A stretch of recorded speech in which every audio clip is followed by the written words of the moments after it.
Please welcome to the stage, Lauren Cook!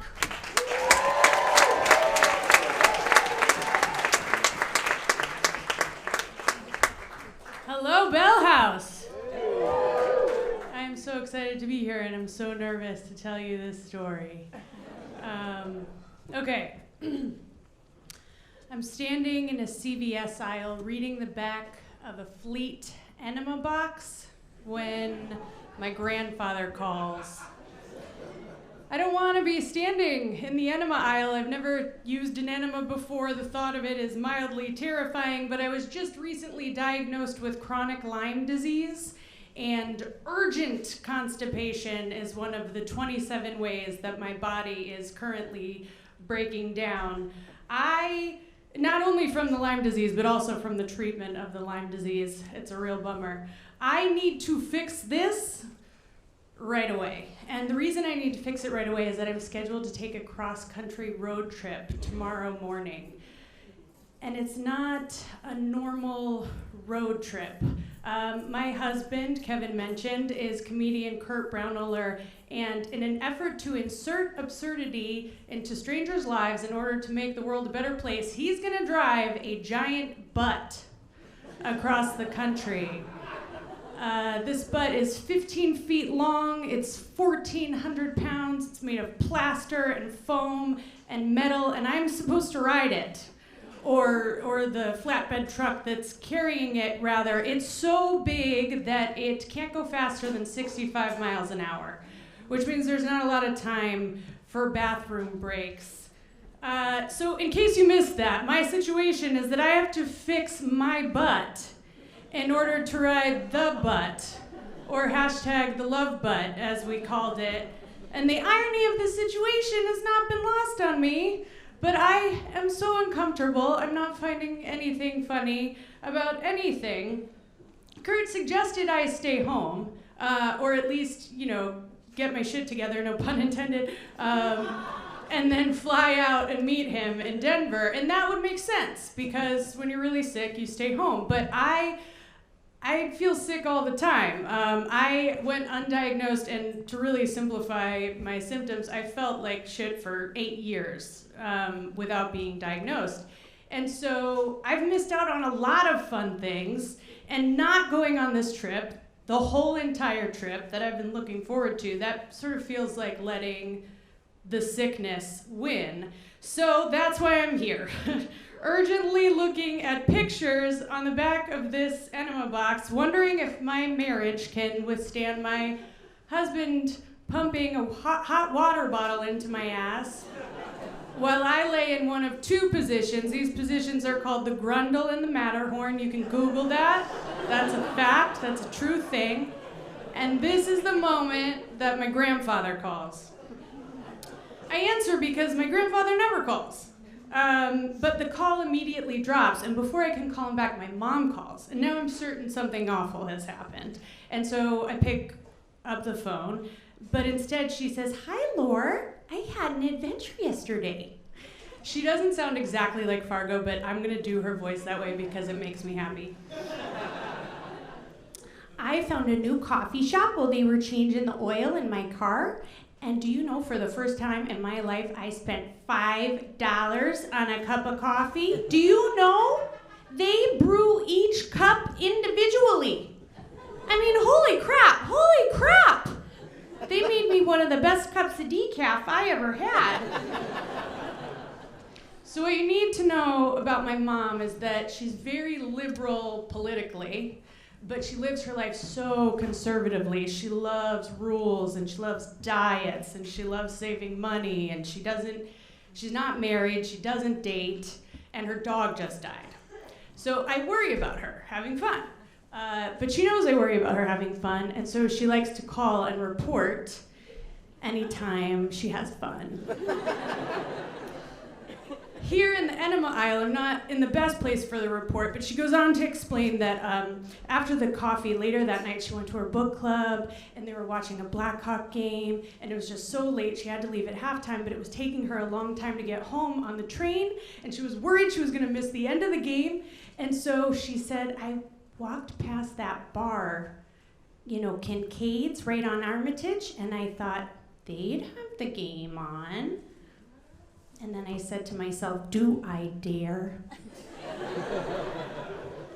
And I went in and I watched the game.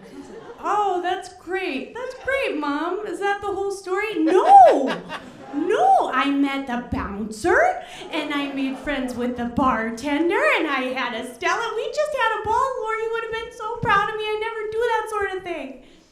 And so I told her I was proud of her and then I hung up because I am in, again, back in this enema aisle, an emergency situation. Like, the best way to describe it is that I need to shit out this music stand. Like, it's this wide, and it's this long, and it's this rigid, and it's ready to break through. And so I'm rushing to, I'm finally at the checkout line, and I look down, and my grandfather's calling again.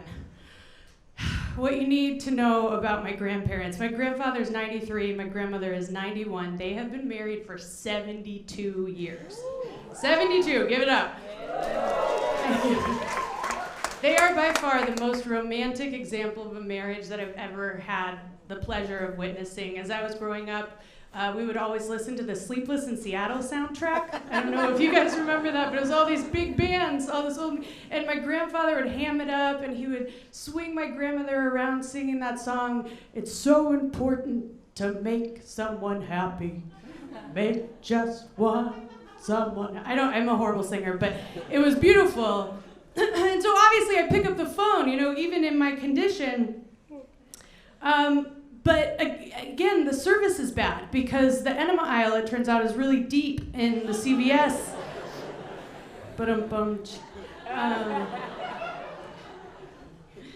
And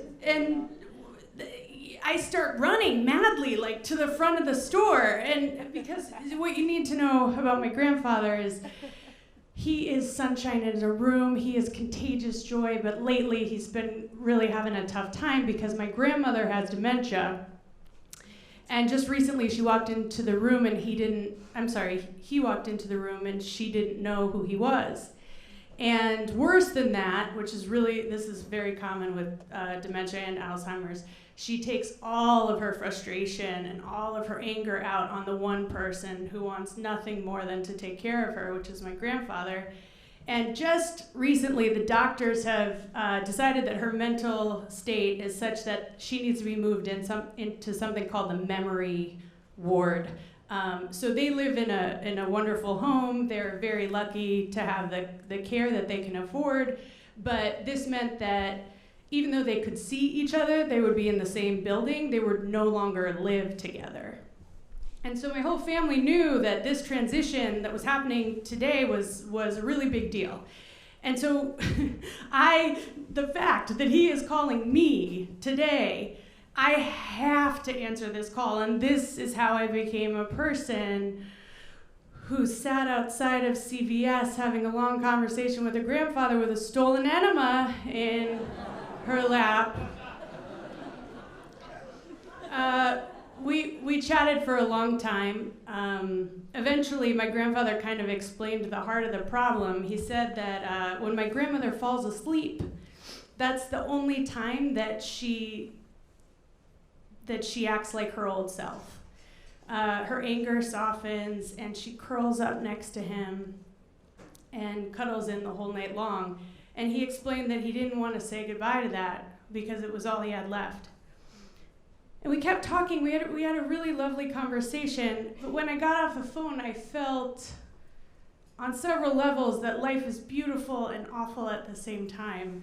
And I also felt, for reasons that I can't fully explain, that my whole life depended on driving home and inserting this enema so that I could be well enough to ride the love butt across the country.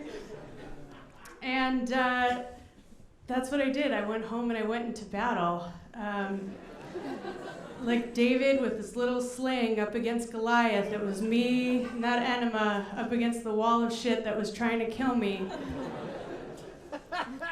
My husband would knock on the door occasionally and I would just scream out, "Don't come in!" I I feel like I'm in labor. I am like legit Lamaze breathing. Hours and hours are passing. The enema is not fucking working. It's the middle of the night. I'm pacing the perimeter of my apartment, and it suddenly hits me that I can't go on this trip. Like, I can't get in a vehicle. What if this happens again tomorrow? And in a last-ditch effort, I one more time Googled severe constipation, and I chugged, based on what I found, I chugged a glass of water with flaxseed, and 20 minutes later, I won the war. I pooped. And the next morning, I climbed on the love butt, and I had my pathetic lunchbox with all of my supplements and medicines. But I got to take part in this, one of the most incredible trips that I ever could have imagined. I got to travel around with this huge piece of art that stopped everyone in their tracks and made them happy. I mean, everybody, like rich, poor, old, young, black, white, Asian, every ethnicity. You would see them, they would just be like having a boring time watering their plants, and then they would look up and they would be like, is that a butt? And they would start to laugh. And that became like a really beautiful, important thing to witness, because people's lives are hard, you know? And since writing this story last summer, I drove across the country again, actually, this time with my dog. My husband and I are living out on the East Coast for a little while to help my mother-in-law fight cancer. And on the way out here, my grandmother had a massive stroke. And on Thanksgiving Day, I kissed her goodbye, and I watched my grandfather sing to her for the last time.